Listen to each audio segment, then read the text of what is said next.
نحمده ونصلي على رسوله الكريم اما بعد فاعوذ بالله من الشيطان الرجيم بسم الله الرحمن الرحيم رب اشرح لي صدري ويسر لي امري واحلل عقدة من لساني يفقهوا قولي۔ عافیت کا راز کہ کس طرح انسان مختلف طرح کے فتنوں سے پریشانیوں سے محفوظ رہے۔ نبی صلی اللہ علیہ وسلم نے جو دعائیں ہمیں بتائی ہیں ان میں سے ایک دعا عافیت کی دعا ہے، اور اس بات کی تاکید کی ہے کہ انسان اپنے لیے آزمائش نہ مانگے، عافیت مانگے۔ صبح شام کی دعاؤں میں بھی آپ نے عافیت کی دعا پڑھی ہوگی اور روز پڑھتے بھی ہوں گے، امید ہے۔ اللہم انی اسألک العافیت فی الدنیا والآخرہ، کہ اے اللہ میں تجھ سے عافیت کا سوال کرتا ہوں دنیا اور آخرت میں۔ تو آئیے دیکھتے ہیں کہ مولانا کیا لکھتے ہیں اس بارے میں۔ حدیث میں آیا ہے کہ پیغمبر اسلام صلی اللہ علیہ وسلم نے فرمایا کہ جو شخص کسی کو تکلیف پہنچائے تو اللہ اس کو تکلیف پہنچائے گا، اور جو شخص کسی کو مشقت میں مبتلا کرے گا تو اللہ اس کو مشقت میں مبتلا کرے گا۔ من دار دار اللہ بہ ومن شاق شاق اللہ بہ شاق اللہ علیہ، مشکات المصابیح۔ خدا نے اس دنیا کا نظام اس طرح بنایا ہے کہ یہاں کوئی عمل یک طرفہ نہیں۔ یہ بہت اہم بات ہے انڈر لائن کرنے کی، کہ کوئی بھی کام، کوئی بھی چیز ون سائیڈڈ نہیں ہوتی، نہ محبت، نہ نفرت، اور نہ ہی دوسری چیزیں۔ ہم عام طور پہ کہتے ہیں تالی ایک ہاتھ سے نہیں بجتی، تو اسی مثال سے آپ اس بات کو سمجھیے کہ کوئی عمل یک طرفہ نہیں۔ مثلا سیکھنا سکھانا، یہ نہیں ہو سکتا کہ استاد بولتا رہے اور آپ سنتے رہیں اور نہ آپ لکھیں، نہ اس کو سمجھیں، نہ یاد کریں، اور آپ کے اندر علم خود بخود اتر جائے۔ تو کوئی بھی چیز یک طرفہ طور پر نہیں ہوتی۔ یہاں ہر عمل اپنا دو طرفہ انجام رکھتا ہے۔ آپ ایک گیند کو دیوار پر مارے تو وہ دوبارہ آپ کی طرف لوٹے گی۔ بچپن میں آپ نے دیکھا ہوگا کہ اس طرح کی کھیل بہت ہی اٹریکٹ کرتی ہے بچوں کو، آپ کو بھی کرتی ہوگی۔ مجھے بہت ایکسائٹمنٹ نظر آتی تھی کہ آپ جس زور سے گیند مارے اسی زور سے وہ واپس پلٹتی، آپ آہستہ مارے تو آہستہ واپس آتی، زور سے مارے تو زور سے آتی، اور جس چیز پر مارے اس کا بھی اثر ہوتا ہے۔ یعنی جیسا آپ کا ایکشن ہوگا ویسے ہی آپ کو رسپانس ملے گا۔ اور بعض اوقات بچے مختلف طرح کے گیند مار مار کے تجربے کر رہے ہوتے ہیں، اور آپ کو غصہ بھی آتا ہوگا کہ یہ کیا ہو رہا ہے، ایسا نہ کریں، لیکن انہیں کرنے دیا کریں اور خود صبر اور برداشت کر لیا کریں، کیونکہ وہ بھی ان تجربوں سے گزر رہے ہیں جن سے ہم گزر چکے ہیں۔ بچوں کی حرکتوں کو سمجھنے کے لیے اپنے آپ کو خود بچپن میں لے جایا کریں کہ آپ کیا کرتے تھے، اگر آپ کی کچھ یادداشت ابھی تک کام کر رہی ہے۔ بہرحال اصل بات یہ ہے کہ آپ ایک گیند کو دیوار پہ مارو تو وہ دوبارہ آپ کی طرف لوٹے گی۔ آپ کسی کو گالی دیں تو وہ گالی کے الفاظ جس طرح دوسرے شخص کے کان تک پہنچیں گے، اسی طرح وہ آپ کے کان میں بھی داخل ہوں گے، خواہ وہ جواب دے یا نہ دے، لیکن فوراً آپ کو سنائی دیں گے آپ نے گالی بولی ہے۔ یہ نہیں ہو سکتا کہ آپ کو غلط لفظ منہ سے نکالیں اور آپ کے کان خوبصورت لفظ سنیں اور وہ غلط لفظ صرف دوسرا سنے، وہ آپ کو بھی سننے ہوں گے۔ آپ کسی سے انتقام لیں تو وہ اور اس کی اولاد بھی اس انتقام کا انتقام لے گی۔ یہی معاملہ ہر عمل کا ہے۔ کوئی شخص جب کسی کے خلاف ایک عمل کرے تو اس کو جاننا چاہیے کہ فریق ثانی جس طرح اس عمل کا شکار ہوگا، اسی طرح خود عمل کرنے والے کو بھی کسی نہ کسی صورت میں اس کا انجام بھگتنا پڑے گا۔ جو دوسروں کے لیے گڑھا کھودے گا خود اس میں گرے گا۔ کر بھلا ہو بھلا۔ یہی حقیقت مذکورہ حدیث میں بتائی گئی ہے۔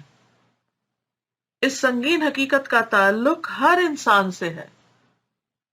کوئی بھی شخص کسی بھی حال میں اس سے بچنے پر قادر نہیں، یعنی آپ اپنے آپ سے بھاگ نہیں سکتے۔ آپ کسی کو مار کر خود بھاگ نہیں سکتے، وہ واپس آپ کی طرف آئے گا۔ حقیقت یہ ہے کہ اس دنیا میں عافیت کی زندگی حاصل کرنے کی سب سے آسان تدبیر یہ ہے کہ آدمی دوسروں کو عافیت میں رکھے۔ یعنی اگر آپ خود عافیت میں رہنا چاہتے ہیں تو دوسروں کو عافیت میں رکھیں۔ جو آدمی دوسروں کو تکلیف نہ دے وہ اپنے آپ کو تکلیف میں پڑنے سے بچاتا ہے۔ جو آدمی دوسروں کو تنگی میں مبتلا نہ کرے وہ خود بھی اس دنیا میں تنگی اور مشقت سے محفوظ رہے گا۔ اس دنیا میں کوئی بھی شخص فطرت کے نظام سے آزاد ہو کر اپنی زندگی نہیں بنا سکتا۔ یہاں ہو سکتا ہے آپ سوچ رہے ہو کہ نہیں، اگر کوئی دوسرا معاف کر دے تو پھر تو ہم اس مصیبت سے بچ سکتے ہیں۔ ٹھیک ہے، کوئی دوسرا معاف بھی کر دے، لیکن جو ظلم ہم خود اپنی جان پہ کر چکے ہوتے ہیں اس سے نہیں بھاگ سکتے، وہ ہمیں بھگتنا ہی پڑتا ہے۔ مثلا آپ کسی کو بہت برا بھلا کہیں، سخت الفاظ استعمال کریں، اذیت دیں، اور وہ شخص خاموشی سے سنتا رہے، کچھ نہ کہے، تو کچھ دیر کے بعد کیا ہوگا؟ جو کچھ آپ نے کہا ہوگا، جو آگ بھڑکائی ہوگی، وہ آپ کو خود ہی لگ جائے گی، خود آپ اس کی تکلیف محسوس کرنے لگیں گے، خواہ آپ اپنے ضمیر کو کتنا بھی سلانے کی کوشش کریں۔ لیکن جو آدمی دوسروں کو تنگی میں مبتلا نہ کرے وہ خود بھی اس دنیا میں تنگی اور مشقت سے محفوظ رہے گا۔ اس دنیا میں کوئی بھی شخص فطرت کے نظام سے آزاد ہو کر اپنی زندگی نہیں بنا سکتا۔ یہاں ہر آدمی کے لیے فطرت کے نقشے سے مطابقت ضروری ہے، خواہ وہ چھوٹا آدمی ہو یا کوئی بڑا آدمی۔